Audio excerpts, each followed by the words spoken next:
এটা তো হয় না জানা মাহফুজ আলম, আপনার মাথায় কি এতটুকু সেন্স কাজ করে না? আপনাকে অনেকে সক্রেটিস থেকে বলে শুনেছি আমি, আপনার সক্রেটিস কি এই ধরনের এলোমেলো কথা বলে? যেহেতু আপনাকে নাম হয়ে গেছে সক্রেটিস, থাকেন না ওভাবেই, কথাবার্তা একটু কম বলেন, কি কাজ করেন না করেন সেগুলো তো দেখতেছি। এই লোকটা কি উন্মাদ?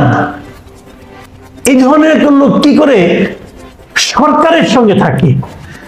আপনি তো সরকারে আছেন, আপনি তো সরকারের একটা দায়িত্বে আছেন, আপনি তো সরকারের নীতি নির্ধারণ করেন, তো আপনি কি আপনার নীতিগুলিকে বারবার চেঞ্জ করবেন? আমাদের এই অন্তর্বর্তীকালীন সরকারের সবচেয়ে গুরুত্বপূর্ণ এবং প্রভাবশালী উপদেষ্টাদের একজন জনাব মাহফুজ আলম এবং তার কিছু কর্মকাণ্ড নিয়ে, উপদেষ্টার মতো পদের থেকে এ ধরনের কর্মকাণ্ড করাটা শোভন কিনা এটা নিয়ে আমার বিভিন্ন সময় সন্দেহ হয়েছে, এবং সেগুলো আমি গোপন রাখিনি, আমি সেগুলো প্রকাশ্যেই বলেছি, আপনাদের সঙ্গে শেয়ার করেছি। আমার কাছে মনে হয়েছে এই কাজগুলো উনি ঠিক করছেন না, অন্ততপক্ষে এই পদের থেকে তো নয়। তার সর্বশেষ যে নমুনা দেখতে পেলাম আমরা বিজয় দিবস উপলক্ষে, বিজয় দিবসের রাতে উনি একটা লম্বা স্ট্যাটাস দিয়েছেন ওনার ভেরিফাইড ফেসবুকে, এবং সেই স্ট্যাটাসটা দিয়ে 2 ঘন্টার মাথায় উনি আবার সেটাকে তুলেও নিয়েছেন। এখন আপনি হয়তো বলবেন যে ফেসবুক স্ট্যাটাস উনি তুলে নিয়েছেন সেটা নিয়ে আলোচনা করছি কেন? হ্যাঁ, আলোচনা আমি করছি। দেখুন, যে ফেসবুক স্ট্যাটাস উনি তুলে নিয়েছেন সেটা আমার কাছে তাহলে এলো কি করে?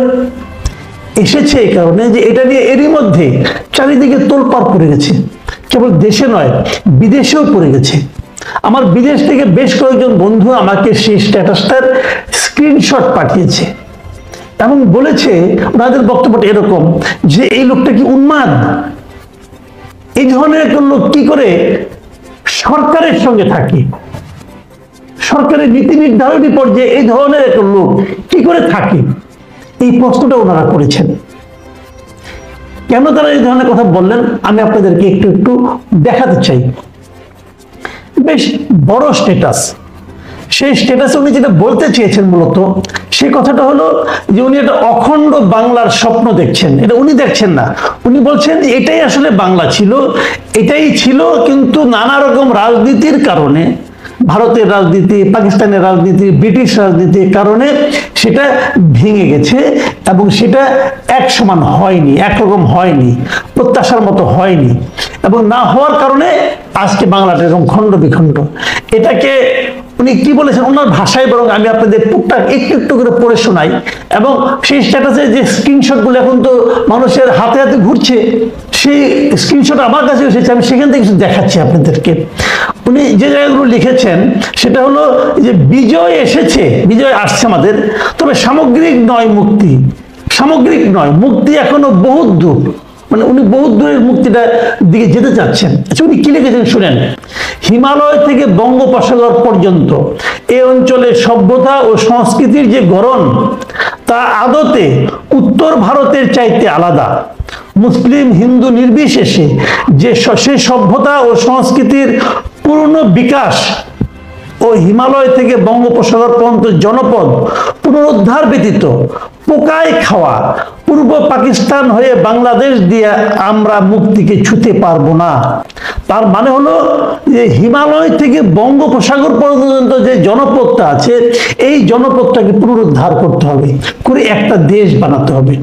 এর সঙ্গে উনি সেই মানে কল্পিত যে একটা ম্যাপ ওটা উনি দিয়েছেন, ওটা অবশ্য ওনার ম্যাপ না, এটা পাকিস্তান আন্দোলনের সময় যখন পাকিস্তান আন্দোলন হচ্ছিল, পাকিস্তান ভারত যখন আন্দোলন 47-এর ঘটনা 1947-এর দিকে, তখন কিন্তু এই ম্যাপটা আমাদের এই দেশে অনেকে দিয়েছে, মৌলানা ভাসানী, যোগেন মন্ডল, আবুল হাসিম, সোহরাওয়ার্দী এবং বঙ্গবন্ধু শেখ মুজিব, তাজউদ্দিন, এরাও এর সঙ্গে ছিল। তারা এই মানে এইভাবে এই ম্যাপটা বিতরণ করছে সবার মাধ্যমে যে এটাই হবে বাংলাদেশের চেহারা। এবং সেই চেহারার মধ্যে কি আছে আমি আপনাদের ম্যাপটা দেখাচ্ছি, আপনারা ম্যাপটা দেখুন। সেই চেহারার মধ্যে আমাদের আজকে বাংলাদেশ আছে, ওদিক দিয়ে মুর্শিদাবাদ, অত কলিকাতা, এইগুলি জলপাইগুড়ি এগুলো আছে, এবং ইন্ডিয়ার যে 7 সিস্টার বলতে যেটাকে বোঝানো হয় আসাম, ত্রিপুরা, মেঘালয়, হ্যাঁ, এই পুরো এলাকাটা, মণিপুর, এই পুরো এলাকাটা এর সঙ্গে যুক্ত হয়ে পুরো একটা ম্যাপ। এখন এই ম্যাপ কিন্তু কেবল কল্পনায়, মানে এই ম্যাপের রাজনৈতিক এই চেহারা কখনোই ছিল না। এখন মাহফুজ আলম বলছেন যে এই ম্যাপটা আগে একবার দেওয়া হয়েছিল, সোহরাওয়ার্দী সাহেবরা দিয়েছিলেন, ভাসানী ছিলেন, ওনারা দিয়েছিলেন।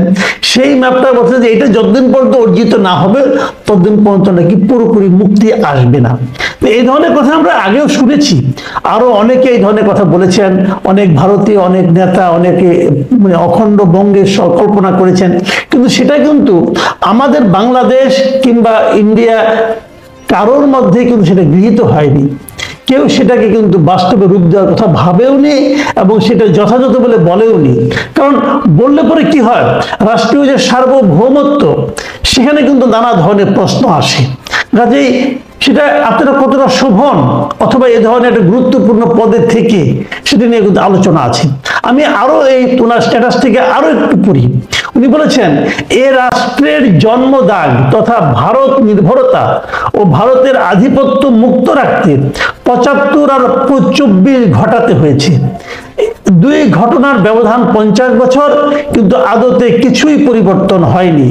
আমরা ভূগোল ও বন্দোবস্তে আটকা পড়ে গিয়েছি। এবং উনি আরেক জায়গায় লিখেছেন শেষ দিকে এসে নিয়ে, যে মনে রাখতে হবে দক্ষিণ এশিয়ায় আশরাফ মুসলিমদের ভূমি পাকিস্তান, ব্রাহ্মণ্যবাদী হিন্দুদের ভূমি ভারত, আর হিন্দু মুসলিম দলিত নির্বিশেষে নিপীড়িত মজলুম মানুষের ভূমি বাংলাদেশ। তাই বাংলাদেশকে এ খাঁচা থেকে বেরোতেই হবে। দক্ষিণ এশিয়া নয়, পুরো গ্লোবাল সাউথ বাংলাদেশের নেতৃত্ব অনুসরণ করবে। এই হলো ওনার কল্পনা এবং ওনার চিন্তা। এবং শেষে উনি যেভাবে শেষ করেছেন সেটা হলো ২৪ কেবল শুরু, শেষ বিন্দু নয়। এই অভ্যুত্থানের নেতৃত্ব জানেন তাদের লড়াই অসমাপ্ত।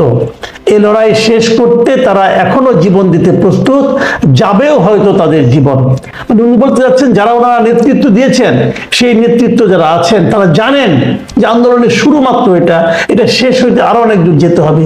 মানে ওই অখণ্ড বঙ্গ তৈরি করতে অনেক প্রাণ যাবে, ওদিকে যেতে হবে। এই ধরনের কথা দেখেন, আমি আগেও বললাম যেগুলো অনেকে করতে পারে, অনেকে বলতে পারে, চিন্তা করতে পারে, আলোচনা করতে পারে, পড়ার টেবিলে, আলোচনার টেবিলে করতে পারে, লিখতেও পারে, কোনো সমস্যা নাই। কিন্তু সেটা রাষ্ট্রীয়ভাবে এই আলোচনাকে এন্ডোর্স করা, রাষ্ট্রীয়ভাবে এই আলোচনাকে সমর্থন দেওয়া, এটা কি সম্ভব? এটাই সম্ভব নয়, কেউ করবেন। তাহলে আপনি যখন করবেন, আপনি যেটাকে নিয়ে আপনার অংশ হিসেবে বিবেচনা করবেন, সেটা তো আরেকটা রাষ্ট্র, সেটা একটা ভিন্ন রাষ্ট্র, এটা তো আপনি করতে পারেন না। এমনকি আপনি যখন সরকারে থাকেন, আপনি যখন সরকারের নীতি নির্ধারণী পর্যায়ে থাকেন, তখন তো আপনি আরো পারেন না। এটা তো হয় না জানা মাহফুজ আলম, আপনার মাথায় কি এতটুকু সেন্স কাজ করে না? আপনাকে অনেকে সক্রেটিস থেকে বলে শুনেছি আমি, আপনি সক্রেটিসকে এই ধরনের এলোমেলো কথা বলে। যেহেতু আপনাকে নাম হয়ে গেছে সক্রেটিস, থাকেন না ওভাবেই, কথাবার্তা একটু কম বলেন, কি কাজ করেন না করেন সেগুলো তো দেখতেছি, একটু কথাটা কম বলেন, মুখটাকে একটু লাগাম দেন। আপনারা তো সবাইকে বাতিল করে দিচ্ছেন, কেউ কিছু বোঝে না, সব আপনারা বুঝেন। একটা প্রবাদ আছে বুঝছেন, এটা হলো এই ঢাকা ইউনিভার্সিটির বিখ্যাত একজন টিচার হুমায়ুন আজাদ বলেছিলেন যে এক বইয়ের পাঠক সম্পর্কে সতর্ক থাকতে হবে। আপনাদের পড়া কিন্তু খুবই একমুখী। আমি যতটুকু বুঝি, আমার যতটুকু উপলব্ধ, আমি খুব একটা মেধাবী ছাত্রও নই, খুব বেশি পড়াশোনাও করিনি, কিন্তু যতটুকু পড়েছি ভাই, আপনাদেরকে আপনাদের জ্ঞান, আপনাদের কথাবার্তা আমাকে খুবই একমুখী মনে হয়। আপনারা এক বইয়ের পাঠক বলে আমার ধারণা। আপনাদের নিয়ে সতর্ক থাকা উচিত। আপনি দেখেন একটা কথা, আমি আরেকটা কথা বলি, যদি এটাই আপনার উদ্দেশ্য হয়, এটাই আপনার বক্তব্য হয়, এটা যদি আপনার বিশ্বাস হয়, তাহলে এই স্ট্যাটাসটা দেওয়ার ২ ঘন্টার মধ্যে উঠাই নিলেন কেন? এই কারণে নিয়েছেন আপনাকে কেউ না কেউ বুঝিয়েছে, অথবা আপনি নিজে উপলব্ধি করতে পেরেছেন এটা দেওয়া ঠিক হয়নি। ঠিক নাও হতে পারে, এটা উঠে আনাটা আমি খারাপ মনে করি না। হতেও পারে এরকম যে আমি একটা কিছু বললাম, কিছুক্ষণ পরে আমার কাছে মনে হলো না, আমি একটা পাল্টা যুক্তি পেলাম, মনে হলো রাখা ঠিক না, অথবা আমি উঠিয়ে দিলাম, এটা হতে পারে। কিন্তু যে নাকি এরকম একটা বড় বিষয়, যে বিষয়টা নাকি আমাদের আন্তর্জাতিক অঙ্গনে, আমাদের রাষ্ট্রীয় পর্যায়ে সংঘাত তৈরি করার মতো অবস্থায় নিয়ে যেতে পারে রাষ্ট্রকে, সেই ধরনের বক্তব্য আপনি হুট করে দিয়ে দিচ্ছেন, আবার তুলে নিচ্ছেন। ভাই এটা তো ছেলে খেলা না, এটা তো পুতুল খেলা না। পুতুল খেলার যোগ্যতা নিয়ে রাষ্ট্র চালাতে গেছেন। এত সহজ না দুনিয়াটা। এই ধরনের কথা আপনি মানে পাঠচক্রে বলতে পারেন, এমনকি পল্টনের মাঠেও বলতে পারেন, কিন্তু সরকারের একজন উপদেষ্টা তার ভেরিফাইড ফেসবুকে এই ধরনের মন্তব্য করবে এবং তারপর আশা করবে যে এটাকে ইস্যু করে আমাদের প্রতিবেশী রাষ্ট্র কেউ আমাদের এখানে নাক গলানোর সুযোগ নেবে না, এটা আপনি ভাববেন কিভাবে? শুনেন, একটা কথা বলি, মাঝে মাঝে বলি যে স্বৈরাচারের পতন ঘটানো এবং নতুন একটা দেশ গড়ে তোলা এক জিনিস না। ভবন ভাঙে না, ভবন ভাঙতে দেখেন, ভবন ভাঙার জন্য এক ধরনের শ্রমিক লাগে, ভবন ভাঙাটাও কিন্তু বড় কাজ, কিন্তু ভবন যে ভাঙে সেই শ্রমিক কিন্তু আরেকটা ভবন গড়তে পারে না, গড়ার জন্য আর্কিটেক্ট লাগে। তো আপনারা একটা সরকার নামিয়ে দিয়েছেন মানে এই না, তো আপনারা নামান নেই, কিন্তু অন্য সবাই নামিয়েছে, আপনারা সেটা সামনে ছিলেন কেবল ওই সময়ের প্রয়োজনে, ওই সময়টা আপনাদের সামনে নিয়ে এসেছিল, অন্য কোনো কিছু না, অন্য কোনো কিছু না। 15 বছর চলতে থাকে আন্দোলন, 15 বছর চলতে থাকে মানুষের মনে ক্ষোভ, মানুষের পুঞ্জীভূত যে বিদ্রোহ, ক্রোধ, সেটার যখন চূড়ান্ত পর্যায়ে উঠেছে তখন সময়ের কারণে আপনারা সামনে চলে এসেছিলেন। এখন এই আন্দোলনের পুরা কৃতিত্ব নিজেদের কাছে নেওয়ার চেষ্টা করেন না, আপনারা সেই পর্যায়ের লোকজন না, এর মধ্যে আপনারা হারে হারে প্রমাণ করে দিয়েছেন। আপনারা মেবি ওই ভবন ভাঙার শ্রমিক, বাট আরেকটা ভবন তৈরি করার স্থপতি আপনারা হতে পারবেন না। এটি চেষ্টা করার জন্য অনেক অভিজ্ঞতা লাগে, অনেক শিক্ষা লাগে, এক বইয়ের জ্ঞান দিয়ে হয় না। আমরা খুবই দুর্ভাগ্যের মধ্যে আমরা আছি যে এদেরকে আমরা মাথার উপর বসিয়েছি, এটা আমাদের জাতির দুর্ভাগ্য। হুটহাট কথা বলে দিল একটা, বলে দিয়ে আপনি জানেন এটা আন্তর্জাতিক পর্যায়ে এটা কি প্রতিক্রিয়া হতে পারে, আপনি বলবেন 2 ঘন্টাতে উঠিয়ে দিয়েছি। আর ভাই 2 ঘন্টা দুনিয়া শেষ হয়ে যায়, 2 ঘন্টা অর্থ বুঝেন? এর আগেও এরকম অনেক কিছু আপনারা করেছেন, লাভ দিয়ে যে করে ফেলেছেন যে বিরাট কিছু হয়ে গেল। এত সহজ না ভাই দুনিয়াটা। আমি আশা করব যারা আছেন উপদেষ্টা মণ্ডলে তাদের মাথায় রাখতে হবে যে সতর্ক হয়ে কথা বলাটা কেবল যোগ্যতা নয়, কেবল ভদ্রতা নয়, একই সঙ্গে এটা না করলে পুরো জাতিকে আপনার বিপদের মুখে ঠেলে দেবেন।